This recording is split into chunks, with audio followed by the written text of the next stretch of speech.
I watched Susan Patterson's BMW skid to a stop in front of my ranch house, already knowing this conversation was going to give me a headache. The January wind whipped across my property in northwestern Wyoming, just outside Sheridan, where the landscape was as unforgiving as it was beautiful.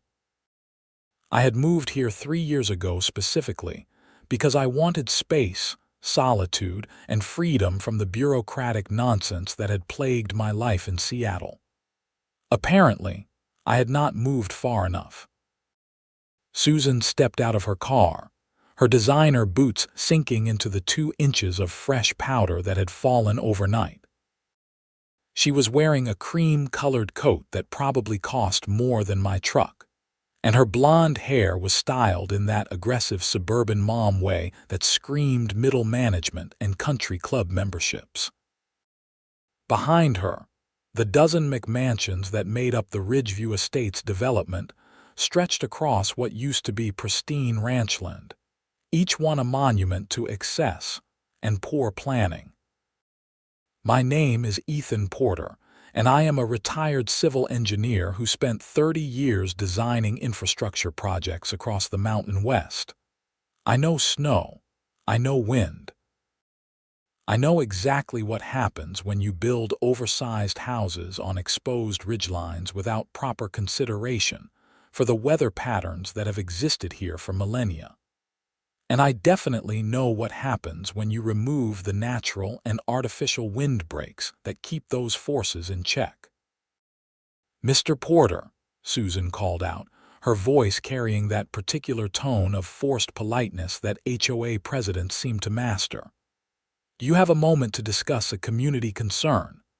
I set down the coffee I had been enjoying on my front porch and walked down the steps to meet her. My property sat on 5 acres at the base of the ridge, positioned perfectly to avoid the worst of the wind while still offering incredible views of the Bighorn Mountains. The developers of Ridgeview Estates had wanted to buy my land, offering increasingly ridiculous sums of money, but I had refused every single offer. This was my home, purchased with my retirement savings, and I had no intention of moving. "Morning, Susan. What can I do for you?" She gestured toward the north side of my property, where I had installed a snow fence system the previous autumn. The fence consisted of wooden slats arranged to create strategic barriers that would force wind-driven snow to deposit in specific locations, away from critical areas. It was a standard agricultural technique, used throughout Wyoming, Montana, and the Dakotas, and I had positioned mine carefully based on decades of professional experience and observation of the local wind patterns. "The HOA board has received several complaints about your fence," Susan said, pulling out her phone to show me what appeared to be a formal notice. "It is an eyesore that negatively impacts the aesthetic appeal of our community. According to our community standards guidelines, all visible structures must conform to our architectural standards. We are requesting that you remove it within 14 days. I stared at her for a long moment, trying to process the sheer stupidity of what she was saying. "Susan, that fence is not on HOA property. My land is not part of Ridgeview Estates.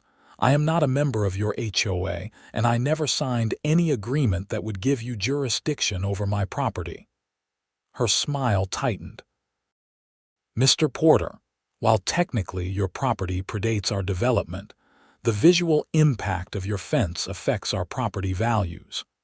We have consulted with our attorney, and there are provisions in Wyoming law regarding attractive nuisance and aesthetic blight that may apply to your situation." Attractive nuisance. That is a legal concept related to dangerous conditions that might attract children. A snow fence does not qualify. I could feel my blood pressure rising. An aesthetic blight requires proof of significant negative impact and typically only applies within municipal boundaries with specific ordinances. We are in unincorporated Sheridan County. Susan's expression hardened. Regardless of your interpretation, the HOA board has voted unanimously to request the removal of this structure. If you refuse to comply voluntarily, we will be forced to pursue legal action. You are welcome to try, I said, keeping my voice level. But before you waste your money on lawyers, let me explain something about that fence. Do you see how your development is positioned on top of that ridge? I pointed up at the cluster of massive houses, each one featuring walls of windows, multiple gables, and architectural details that belonged in a California suburb, rather than the Wyoming high plains.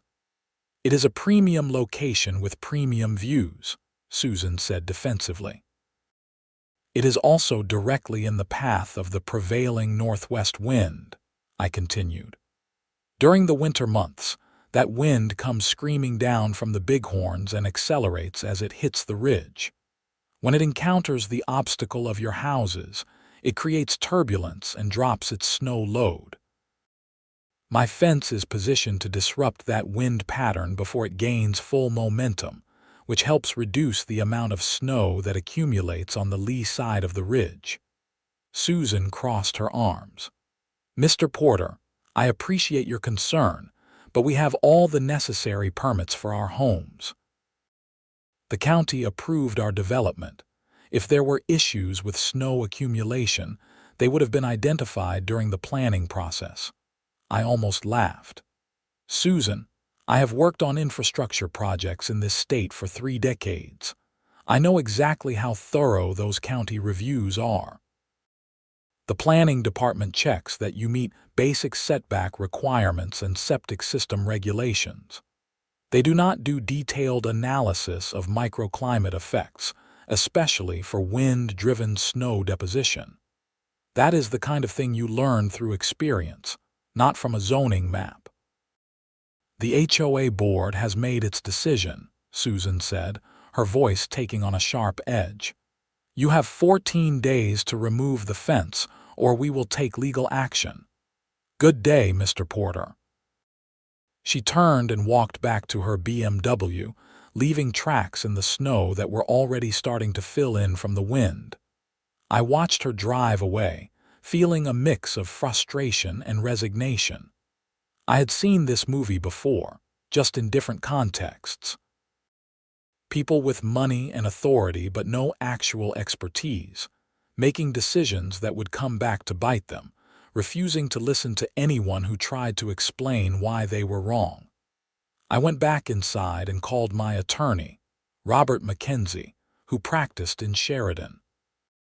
He was a crusty old rancher's son who had gone to law school in the 1980s and spent his career handling property disputes, water rights cases, and the occasional criminal defense. He was exactly the kind of lawyer you wanted when dealing with HOA overreach. Ethan, he answered on the second ring. What is Susan Patterson hassling you about now? She wants me to remove my snow fence, says it is an aesthetic blight, and the HOA is going to sue me if I do not comply. Robert snorted. On what grounds? Your property is not part of their HOA. They have no jurisdiction. That is what I told her. She mentioned attractive nuisance and aesthetic blight. That is complete nonsense, and her attorney should know better. Did she give you anything in writing? She showed me something on her phone. Said I have 14 days. When she sends the formal notice, forward it to me. We will respond appropriately. In the meantime, do not remove that fence. You have every right to install agricultural structures on your own property, and a snow fence absolutely qualifies. In fact, I would document everything about why you installed it and what it is designed to prevent. If this actually goes to court, we want to be able to show that you were acting as a reasonable landowner taking appropriate precautions. Will do. Thanks, Robert. Anytime. And Ethan. Start taking photos of the snow accumulation patterns, both now and after any future storms. If what you are predicting actually happens, we will want evidence. I hung up and spent the next hour documenting my snow fence installation with photographs and detailed notes. I pulled up the engineering references I had used when designing the system, including wind studies from the University of Wyoming and USDA guides on snow fence placement. I measured distances and recorded angles. If Susan wanted a legal battle, I was going to be prepared. The formal notice arrived by certified mail 3 days later. It was printed on expensive letterhead from a law firm in Billings, Montana, and it threatened legal action under multiple spurious theories. Robert drafted a response that politely but firmly explained why the HOA had no legal standing to demand anything from me, and we sent it back with our own certified mail receipt. That might have been the end of it, except Susan Patterson was not the type to back down when challenged. 2 weeks later, I received another notice, this time claiming that my snow fence violated county land use regulations.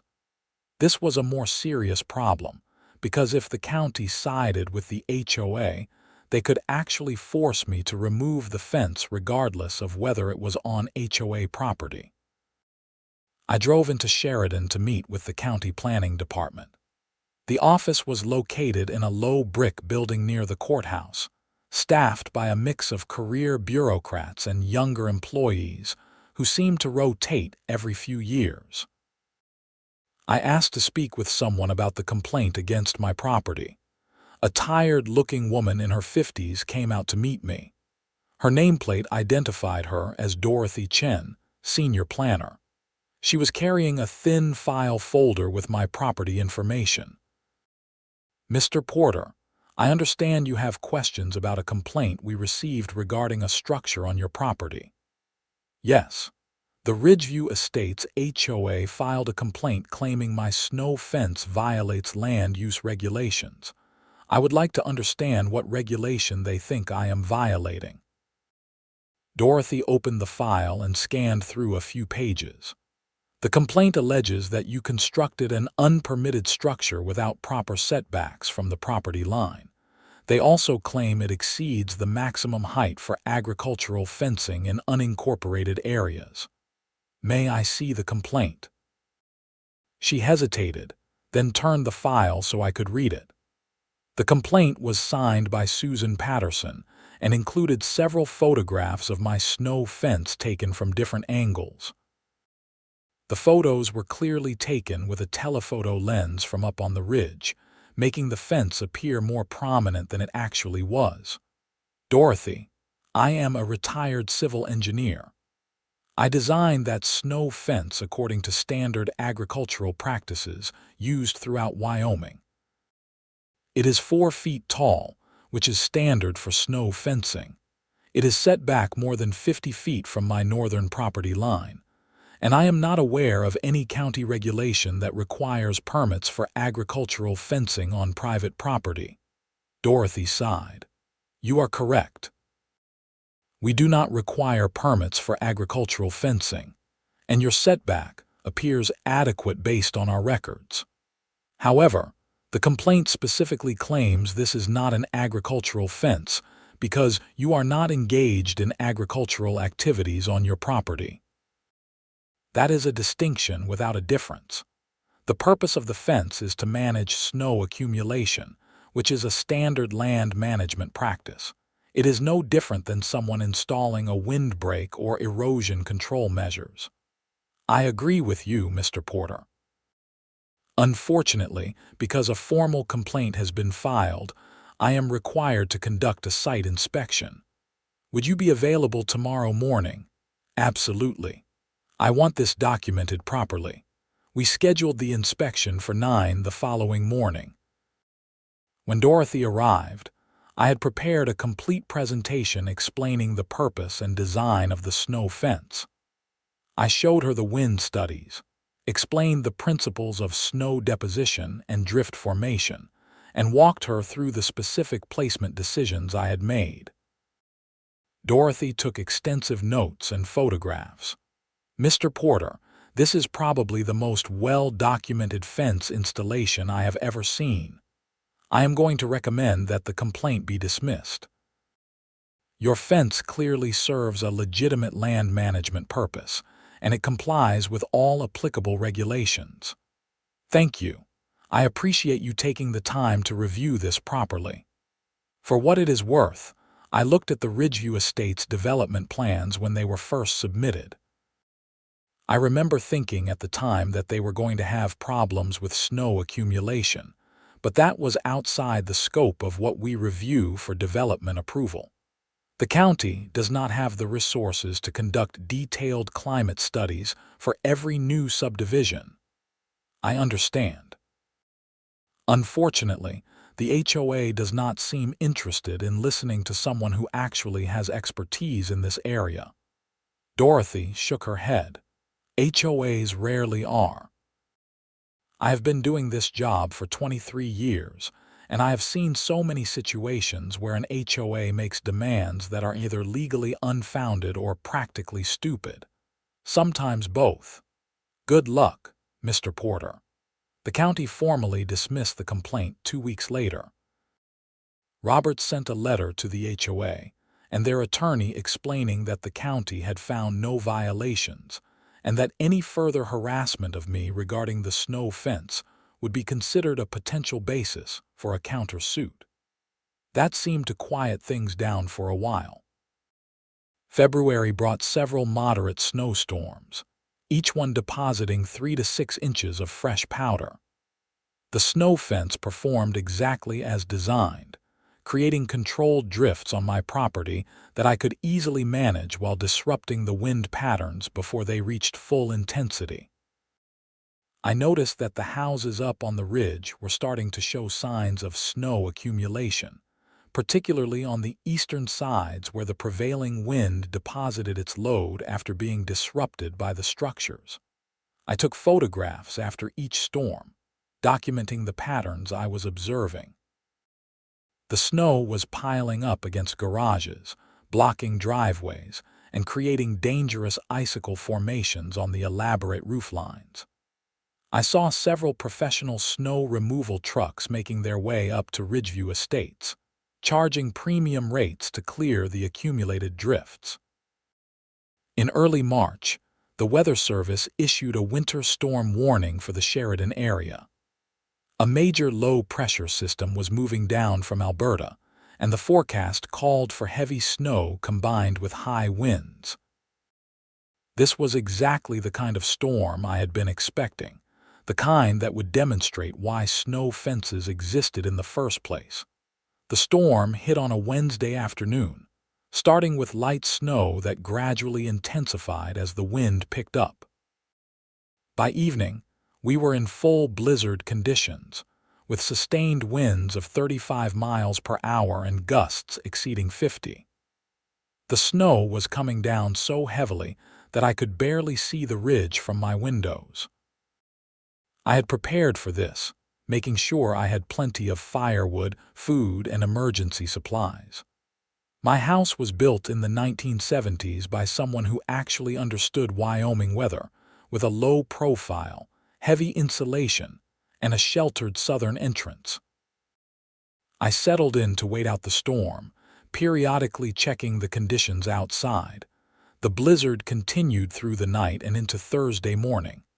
When I woke up, the snow had stopped, but the wind was still howling. I put on my winter gear and went outside to assess the situation. The snow fence had performed beautifully. The drifts on my property were exactly where I had anticipated, forming smooth slopes that extended away from the fence line. My driveway had some accumulation, but nothing my truck could not handle with a little work from my plow blade.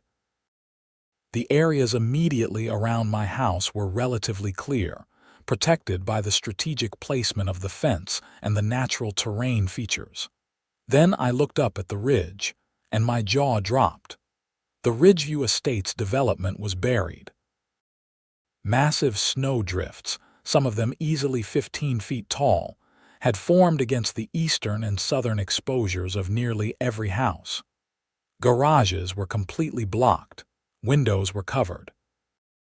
Some of the drifts had actually reached the roof lines, creating bizarre sculptural formations where the wind-driven snow had packed against the architectural features. Several houses had visible damage, where the weight of the snow had caused portions of the roofing or siding to buckle.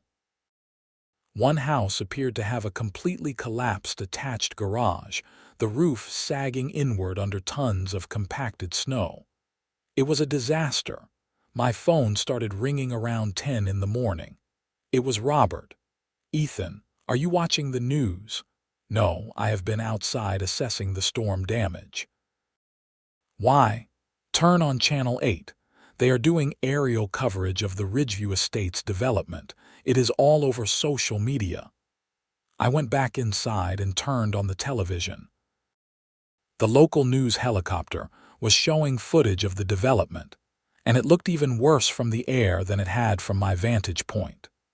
The reporter was calling it the worst snow disaster in Sheridan County in 20 years.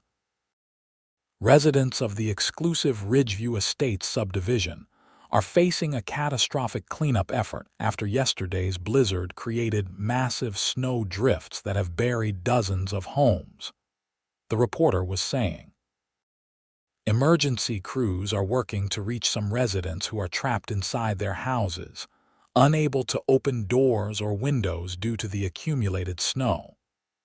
The estimated cost of the cleanup and repairs is expected to reach into the millions of dollars.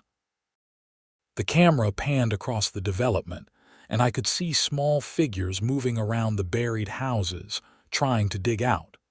Heavy equipment was attempting to access the area, but the roads were blocked by drifts. My phone rang again. This time it was a number I did not recognize. "Mr. Porter, this is Jennifer Valdez with Channel 8 News. We are doing a story on the snow damage at Ridgeview Estates, and we understand you have a property near the development. Would you be willing to speak with us about the storm? What specifically do you want to know?" "We have been hearing reports that there was a dispute between you and the HOA regarding a snow fence on your property. Some residents are claiming that the removal of the fence contributed to the severity of the snow accumulation. Is that accurate?" I paused, considering my response carefully. "The HOA demanded that I remove a snow fence from my property, but I refused. The fence is still in place. I would be happy to discuss the purpose of the fence and how it relates to snow management, but I think you should verify your facts about what was actually removed. Would you be willing to do an on-camera interview? Let me call my attorney first. Can I get back to you in an hour?" "Absolutely." "Thank you, Mr. Porter." I called Robert immediately. "The news wants to interview me about the snow fence and the HOA dispute. Should I do it?" Robert was quiet for a moment. "What do you want to accomplish?" "Honestly, I want people to understand why snow fences exist and why it was idiotic for the HOA to demand I remove mine.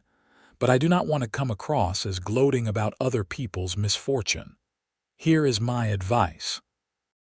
Do the interview, but keep it professional and educational. Explain the engineering principles behind snow fences. Explain that you tried to warn the HOA about potential problems. Do not make it personal, and do not directly criticize individual HOA members. Focus on the facts and the science." "That sounds reasonable. And Ethan, start documenting everything even more carefully. I have a feeling this is going to turn into something bigger." The news crew arrived at my property around 2 in the afternoon. Jennifer Valdez was a young reporter in her late 20s, professional and well-prepared. She had done her research and had a list of intelligent questions. We did the interview on my front porch, with the buried Ridgeview Estates development clearly visible in the background. Jennifer asked me to explain what a snow fence was, why I had installed it, and what had happened when the HOA demanded its removal. I kept my responses factual and technical, explaining wind patterns, snow deposition, and the principles of drift formation.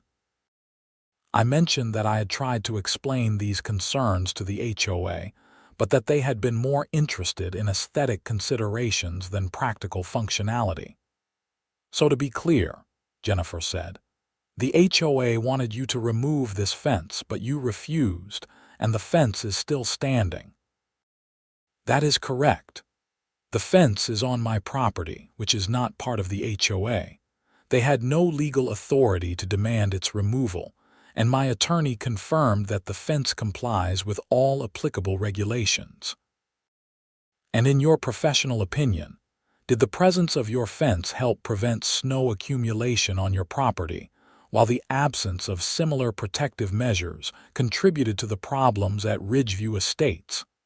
"The fence definitely helped protect my property.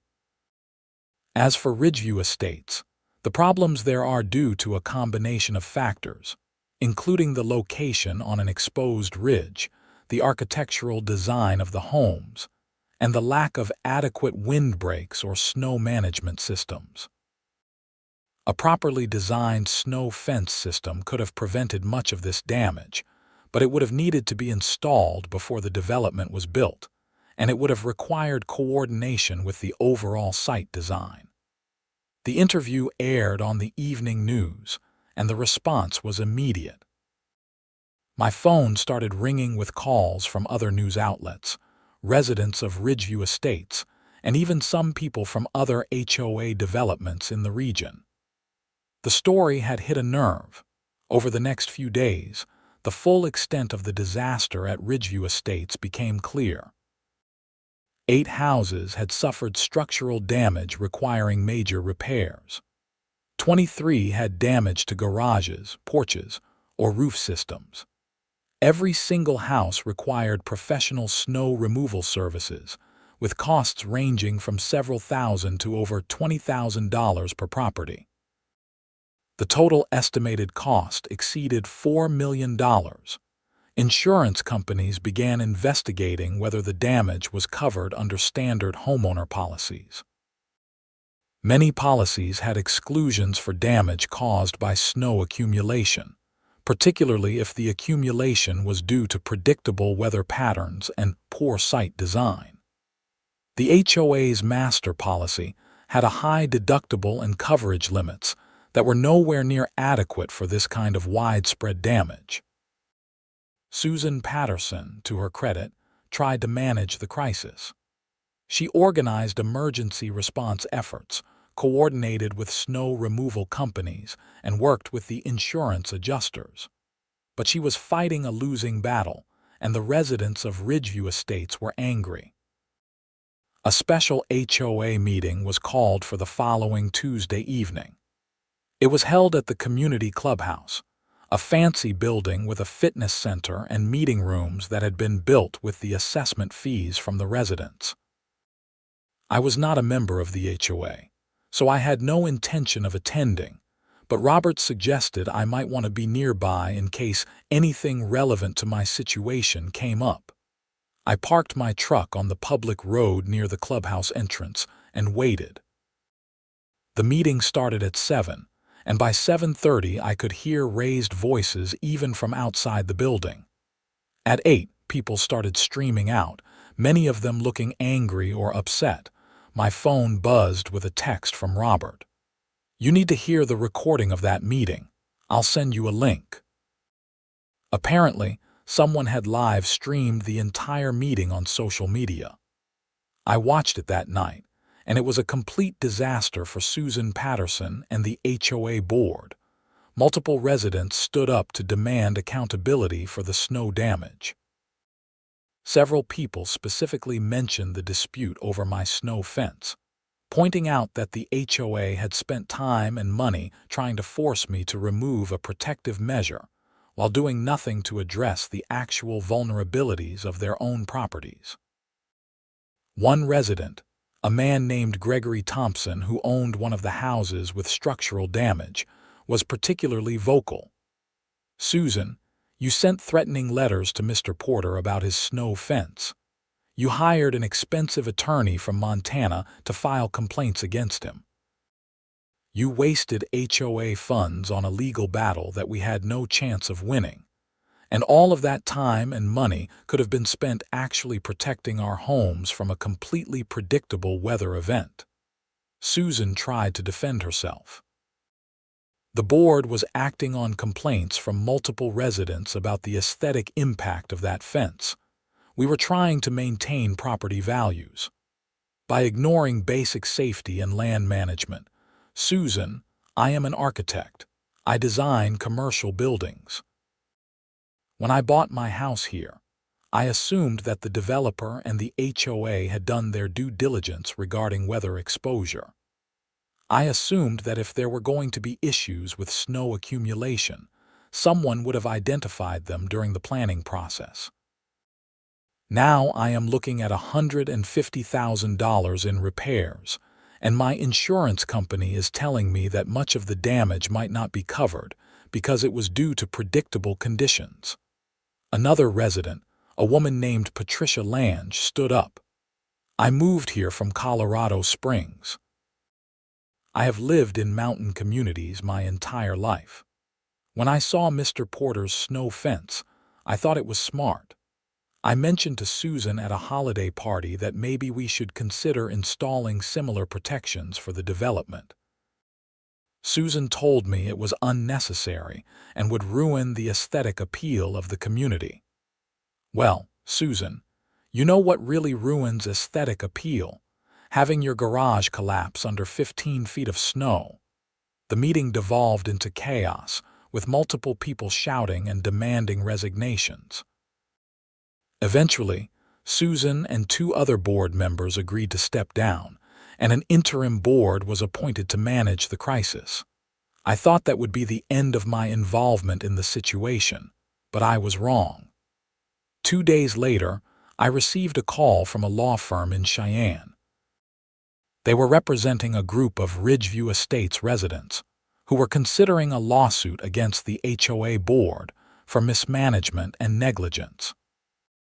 They wanted to know if I would be willing to provide expert testimony about snow management and whether the HOA's actions had contributed to the severity of the damage. I am not looking to get involved in lawsuits, I told the attorney, a woman named Karen Mitchell. I just want to be left alone on my property. Mr. Porter, I understand your reluctance, but the fact is you tried to explain to the HOA board why their approach was problematic, and they not only ignored your advice but actively harassed you. That is relevant to our case. We are not asking you to exaggerate or misrepresent anything. We just want you to explain, as a professional engineer, what should have been done differently. Let me think about it and discuss it with my attorney. Robert's advice was pragmatic. If you are comfortable testifying honestly about the technical issues, it could actually help protect you from any future harassment from the HOA. It establishes a clear record that you were acting reasonably and that the HOA was not. But it is going to take time and energy, and you might make some enemies. I think I already have enemies on the HOA board. Fair point. If you decide to do it, make sure the law firm understands that you are providing expert testimony based on your professional knowledge, not personal opinions about individual board members.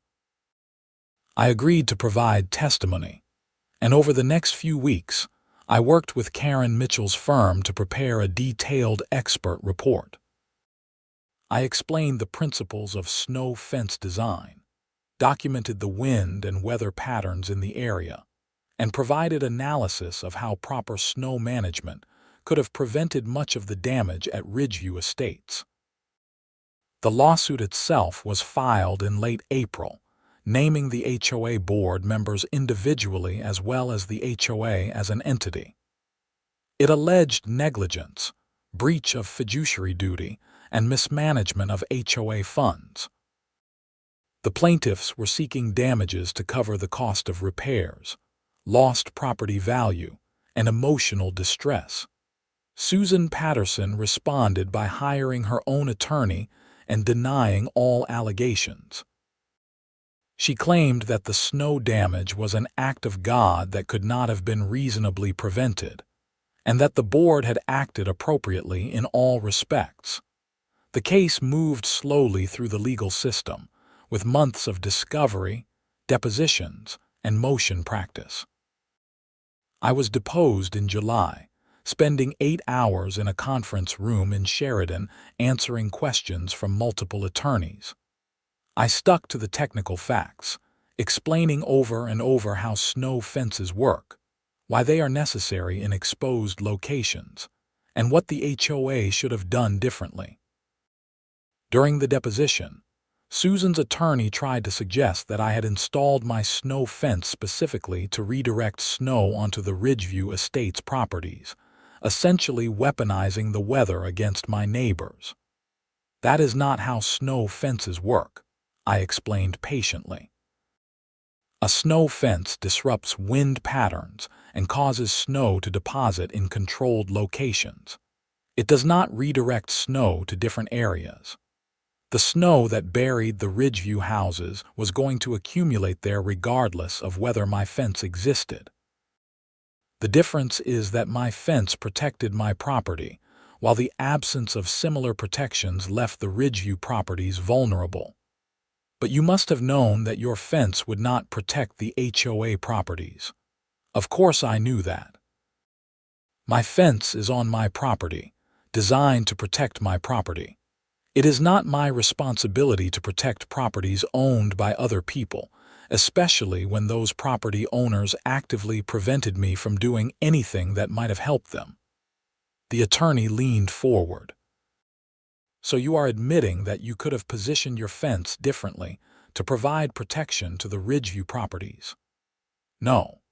A snow fence positioned to protect properties on top of a ridge would need to be installed on or near those properties, not down at the base where my land is located. The physics do not work otherwise. The HOA needed to install their own snow management system, and I tried to explain that to them. They refused to listen. The deposition went on like that for hours, with Susan's attorney trying to find some way to blame me for the damage to the HOA properties. It was exhausting and frustrating, but I kept my cool and stuck to the facts. The case finally went to trial in November, almost 9 months after the original storm.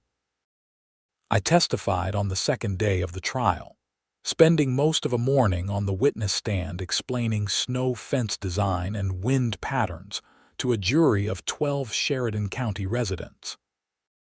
The plaintiff's attorney, Karen Mitchell, asked me straightforward questions that allowed me to explain the technical issues clearly. She introduced my photographs showing the snow accumulation patterns, and I walked the jury through exactly what had happened and why.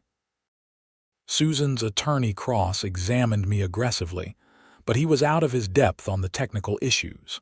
At one point, he tried to suggest that snow fences were not a standard practice in Wyoming. "Counsel, with all due respect, that is simply incorrect," I responded. Snow fences have been used in Wyoming for over 100 years. The Wyoming Department of Transportation maintains hundreds of miles of snow fencing along state highways. Ranchers throughout the region use snow fences to protect livestock areas and buildings. This is not experimental technology. It is basic land management. The jury seemed to understand what I was saying. Several of them were nodding as I explained the principles involved. Other witnesses testified about the damage to their homes, the costs of repairs, and the emotional stress of dealing with the disaster. An insurance expert explained how many of the claims had been denied or underpaid due to policy exclusions. A structural engineer testified about the damage to several of the houses and the risks that had been created by the snow accumulation. Susan Patterson took the stand to defend herself and the HOA board. She maintained that they had acted reasonably based on the information available to them, and that the storm had been unprecedented. On cross-examination, Karen Mitchell destroyed that defense. Miss Patterson, you received multiple warnings about potential snow accumulation issues, did you not? We received some comments from Mr. Porter, yes. Mr. Porter, a retired civil engineer with 30 years of experience designing infrastructure in the Mountain West. Yes. And you ignored his warnings. We did not believe they were relevant to our situation. Why not? Because Mr. Porter was not an expert in residential development, but he was an expert in snow management and wind patterns, correct? I suppose so. And instead of listening to his warnings, you spent HOA funds trying to force him to remove a protective structure from his own property, correct? We were concerned about aesthetic standards. So concerned about aesthetics that you ignored safety. Susan's attorney objected, but the damage was done. The jury had heard enough. After 2 weeks of trial, the jury deliberated for less than a day. They found in favor of the plaintiffs, holding Susan Patterson and the other HOA board members personally liable for negligence and breach of fiduciary duty. The damages totaled $3.7 million, to be paid jointly by the board members and the HOA's insurance policy. Susan's face went white when the verdict was read. Her husband, a dentist who had not been involved in any of the HOA disputes, looked like he wanted to be anywhere else. The other board members sat in stunned silence, but the story was not over yet. In the aftermath of the trial, investigators from the Wyoming Attorney General's office began looking into the HOA's financial records. What they found was shocking. Susan Patterson had been using HOA funds for personal expenses, hiding the transactions through a complicated series of transfers and falsified invoices. Over a 3-year period, she had embezzled more than $200,000 from the HOA accounts, using the money to fund her lifestyle, pay for her children's private school tuition, and cover credit card debts. The revelation came out in December, just as everyone thought the drama was finally over. The Attorney General held a press conference announcing criminal charges against Susan for theft, fraud, and misconduct in office. She was arrested at her home on a Wednesday morning, the news helicopters capturing footage of her being led away in handcuffs.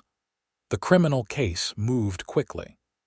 Susan's attorney tried to negotiate a plea deal, but the prosecution was not interested in leniency. The case went to trial in March of the following year, and Susan was convicted on all counts. The judge sentenced her to 6 years in prison and ordered her to pay full restitution to the HOA. During the sentencing hearing, several Ridgeview Estates residents gave victim impact statements. Gregory Thompson, the architect whose house had suffered structural damage, spoke about the betrayal of trust and the financial devastation that Susan's actions had caused.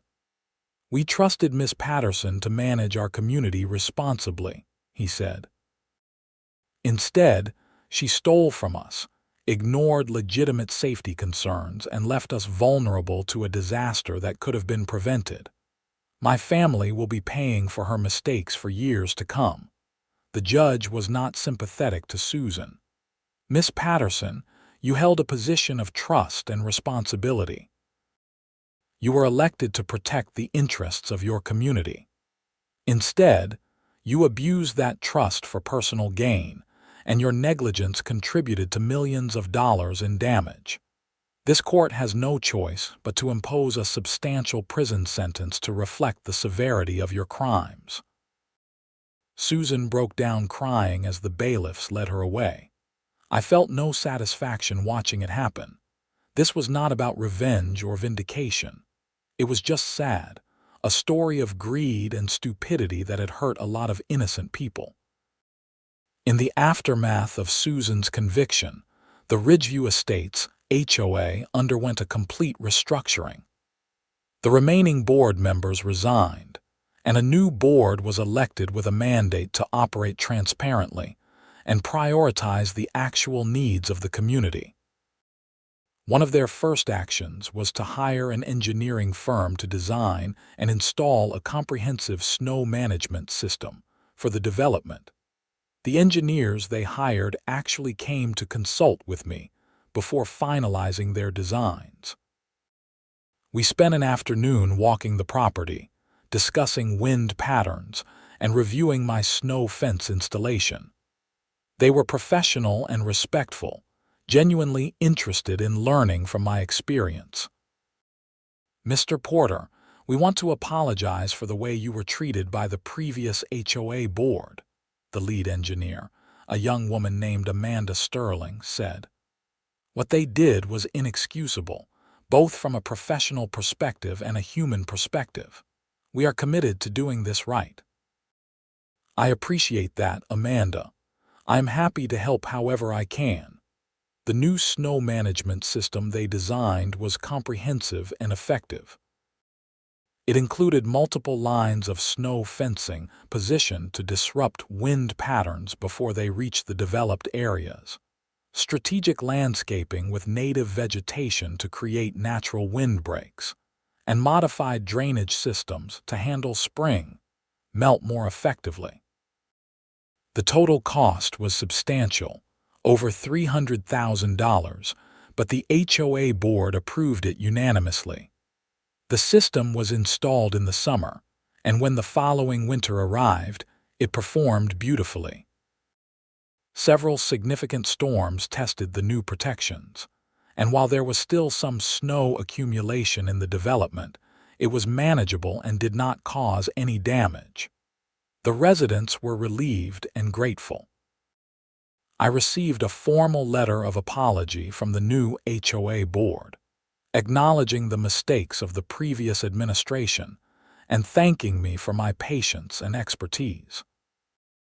They also invited me to become an honorary member of the HOA, with no fees or obligations but with the option to participate in community events if I chose. I declined the membership, but I appreciated the gesture. I was content to remain on my own property, watching the seasons change and the weather roll through, secure in the knowledge that my snow fence would continue doing its job. Looking back on the entire experience, I am struck by how much damage can be caused by people who refuse to listen to expertise. Susan Patterson was not evil, just arrogant and greedy. She convinced herself that aesthetic concerns were more important than practical safety measures, and she surrounded herself with board members who either agreed with her or were too intimidated to challenge her. The result was a disaster that could have been easily prevented. The legal system eventually held her accountable, but not before dozens of families suffered significant financial losses and emotional trauma. The criminal charges and prison sentence were appropriate given the embezzlement, but they did nothing to undo the damage caused by the snow accumulation. As for me, I am still living on my property, still enjoying the views of the Bighorn Mountains, and still maintaining my snow fence. Every winter, when the storms roll in from the northwest, I watch the fence do its job, creating controlled drifts and protecting my home. And every winter, I am grateful that I trusted my own expertise and refused to bow to pressure from people who did not understand what they were talking about. The Ridgeview Estates development has recovered, mostly. Property values took a hit after the initial disaster and the publicity surrounding Susan's trial, but they have gradually stabilized. The new HOA board runs the community competently and professionally. Some of the residents who suffered the worst damage have moved away, unable to afford the repairs or unwilling to live with the memories of that terrible storm. I occasionally see some of my neighbors from the development around town. Most of them are friendly, often stopping to chat about weather conditions or to ask my opinion about some aspect of property maintenance. A few still seem resentful, as if I should have somehow forced them to listen to my warnings or taken responsibility for protecting their properties. I do not worry too much about those people. You cannot help everyone, especially those who are determined not to be helped. The news media moved on to other stories. Though my interview still occasionally resurfaces on social media when people discuss HOA overreach or the importance of listening to experts.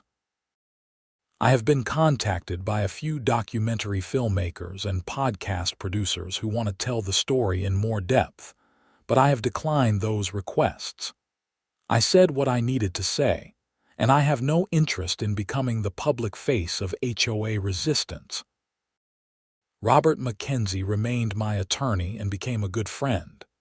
We get together every few months for dinner in Sheridan, usually at a steakhouse downtown, and we talk about property law, politics, and life in Wyoming. He tells me stories about his other clients and their various disputes, and I am always amazed at the creative ways people find to make their lives more complicated than necessary. The snow fence itself has become something of a local landmark. Tourists sometimes stop to take photographs, and I have had several requests from agricultural organizations to present talks about snow fence design and placement. I have given a few of those presentations, mostly to groups of ranchers and farmers who genuinely want to learn how to protect their properties more effectively. One unexpected outcome of the entire situation was a change in how Sheridan County reviews development proposals. The planning department now includes basic wind and snow assessment requirements for new subdivisions in exposed locations.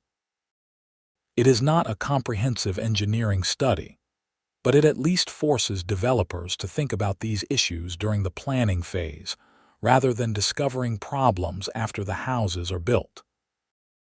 Dorothy Chen told me that the Ridgeview Estates disaster had been a wake-up call for the county, and they were committed to preventing similar situations in the future.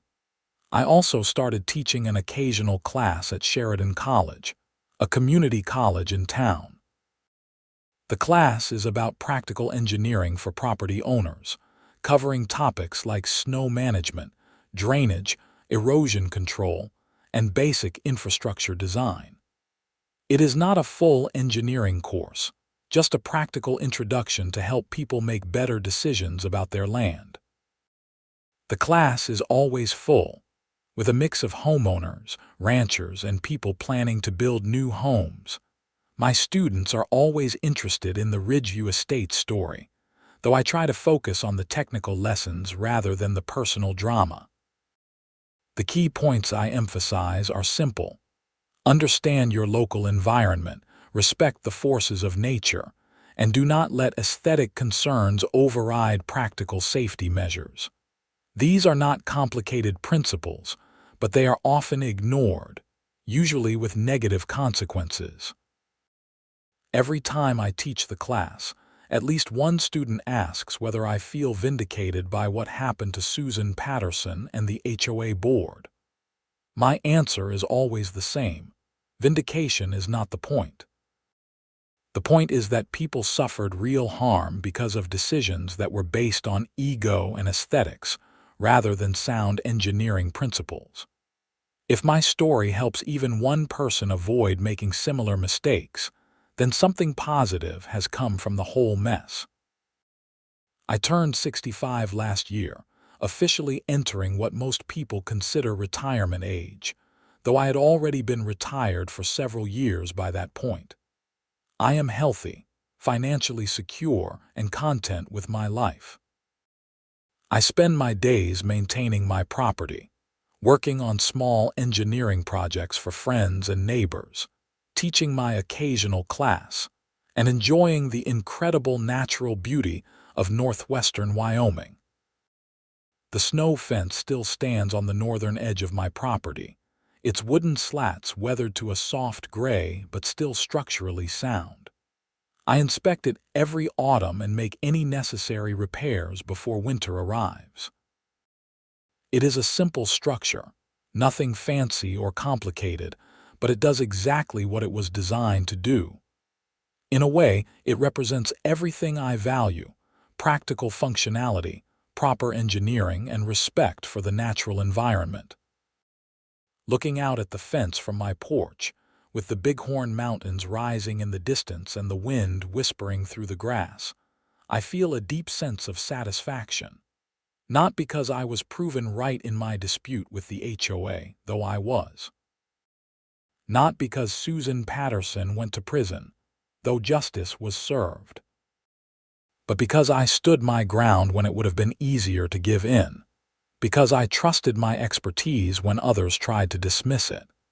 And because I remained true to my principles, even when doing so was difficult and frustrating. The world is full of people like Susan Patterson, people who value appearance over substance, who let their egos override their common sense, who abuse positions of trust for personal gain. And the world is also full of well-meaning people who enable such behavior by remaining silent, by going along with bad decisions to avoid conflict, by failing to stand up for what is right even when they know better. I do not claim to be a hero. I am just a retired engineer who wanted to protect his property, and who refused to back down when bullied by a poorly run HOA. But I do think there is value in telling this story, in showing that sometimes the right thing to do is simply to hold firm to what you know is true, and let the chips fall where they may. The Ridgeview Estates development still sits on its ridge, the houses now protected by proper snow management systems, the community slowly healing from the wounds inflicted by poor leadership and criminal behavior. My relationship with the development remains cordial but distant. I wave to my neighbors when I see them in town. I appreciate the apology I received from the new HOA board, but I have no desire to become part of their community or to get involved in their governance. This is my land, my home, my life. I have everything I need right here: space, solitude, and the satisfaction that comes from living according to my own principles. The snow fence stands as a testament to those principles. A simple structure that tells a complicated story about expertise, integrity, and the importance of doing things right even when others pressure you to cut corners. Every winter, when the storms come howling down from the mountains, I stand on my porch and watch the snow fence do its work. The wind hits the slats, loses energy, and deposits its burden in controlled drifts that I can manage easily. Meanwhile, up on the ridge, the new snow management system does the same for the Ridgeview Estates properties, protecting them from the forces that nearly destroyed them. It is a good system now, properly designed and professionally installed. It is exactly what should have been in place from the beginning, what would have been in place if anyone had been willing to listen to someone with actual expertise. But better late than never, I suppose. As I write this, it is early January, almost exactly 3 years since that first confrontation with Susan Patterson. The temperature is below zero, and another winter storm is forecast for this weekend. I am ready for it. My firewood is stacked, my pantry is stocked, and my snow fence stands ready to do its job once more. I have learned a lot from this experience, though I am not sure I can articulate all of it. I have learned that standing up for what is right often comes with a cost, but that cost is usually worth paying. I have learned that expertise matters, even when it is inconvenient or unpopular. I have learned that institutions like HOAs can become vehicles for abuse when they are led by people who prioritize power over service. But mostly, I have learned that sometimes the best thing you can do is simply to take care of your own property, maintain your own standards, and trust that the truth will eventually become obvious to everyone. It might take a catastrophic blizzard and a criminal trial to make that truth clear, but eventually, reality has a way of asserting itself. The snow fence remains, solid and functional, doing the job it was designed to do. And I remain, satisfied with my choices, secure in my home, and grateful for the wisdom to trust my own expertise even when others tried to convince me I was wrong. That is enough for me. That is more than enough.